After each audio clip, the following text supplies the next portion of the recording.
OK, alors bonjour à nouveau. Là, je sais ce que vous pensez. Vous vous dites, mais là, Monsieur Nantel, vous avez exactement le même linge qu'hier. Vous êtes un peu sale. Voyons donc que vous ne changez pas de chandail. En fait, j'ai décidé de faire deux capsules dans la même journée parce que là, la petite Florence dort en haut. Donc, c'est plus facile de vous parler à ce moment-là. Écoutez, ça va être peut-être un 5-6 minutes maximum, mais je commence en fait par mon petit conseil durant la crise du coronavirus que l'on vit tous. Écoutez, je commence par vous encourager, continuez à suivre les mesures de distanciation sociale, de respecter ce que vous indique et même vous ordonne de faire le gouvernement. C'est hyper important.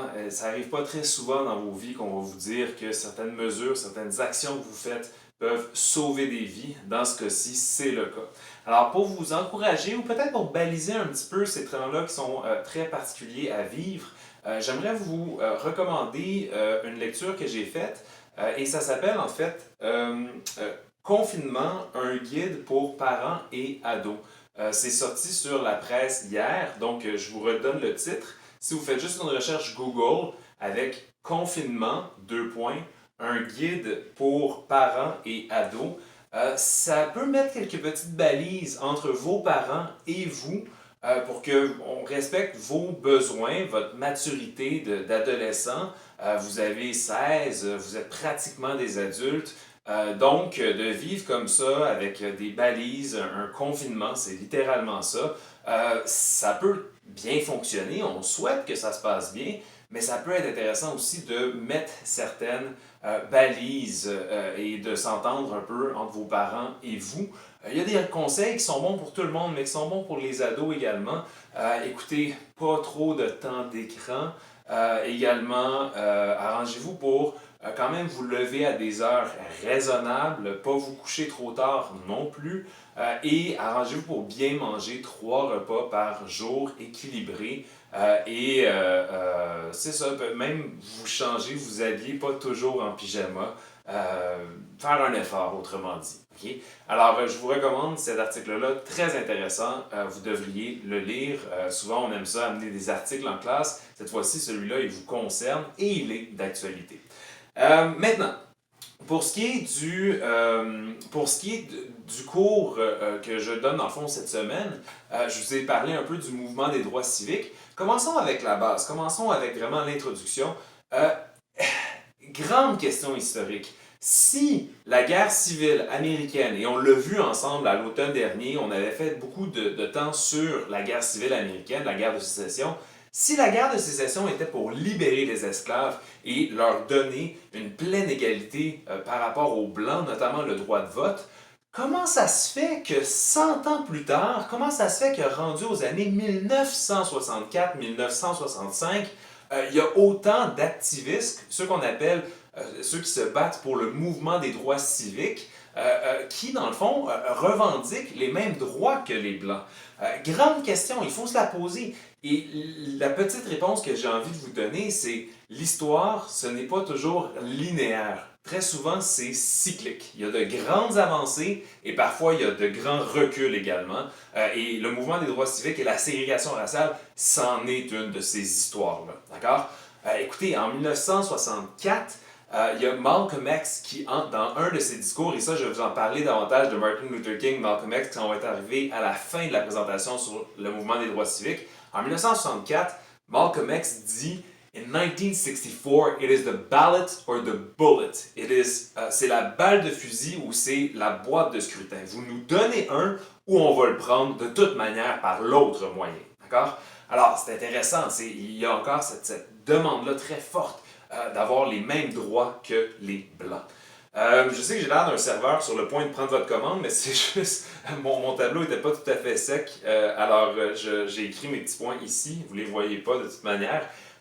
Écoutez, par rapport donc au mouvement des droits civiques, première des choses, à la mort d'Abraham Lincoln, on parle, je pense, de mémoire, c'est avril 1865, le vice-président, qui s'appelle Andrew Johnson, qui est un démocrate, soit dit en passant, alors que Lincoln était un républicain, c'est une des rares fois que ça s'est fait dans l'histoire américaine qu'on ait un gouvernement de coalition nationale, d'une certaine façon, et des républicains et des démocrates.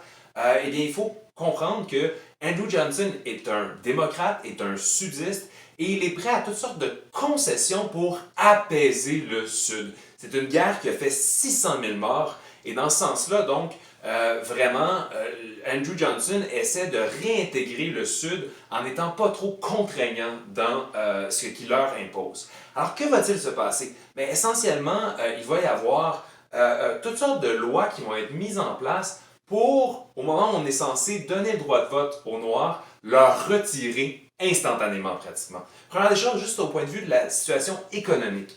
Pour beaucoup de Noirs, ok, tant mieux, ils ont leur liberté, l'esclavagisme a été aboli de par le 13e amendement, sauf que vont-ils faire? Ben, pour beaucoup d'entre eux, les opportunités économiques, surtout s'ils restaient dans le Sud et son économie de grande plantation, ben, c'était très limité. En fait, on sait que beaucoup d'entre eux sont restés dans les mêmes plantations et cette fois-ci, bon, ils devaient être rémunérés, mais qu'ont fait les propriétaires? Ils ont dit, ben d'accord, vous devez être rémunérés désormais, mais attention, auparavant vous étiez logés et nourris, maintenant on va vous charger pour le fait d'être logé, pour le fait d'être nourri, et dans ce sens-là, on va le retirer de votre salaire. Alors, au final, leurs conditions ne se sont pas grandement améliorées.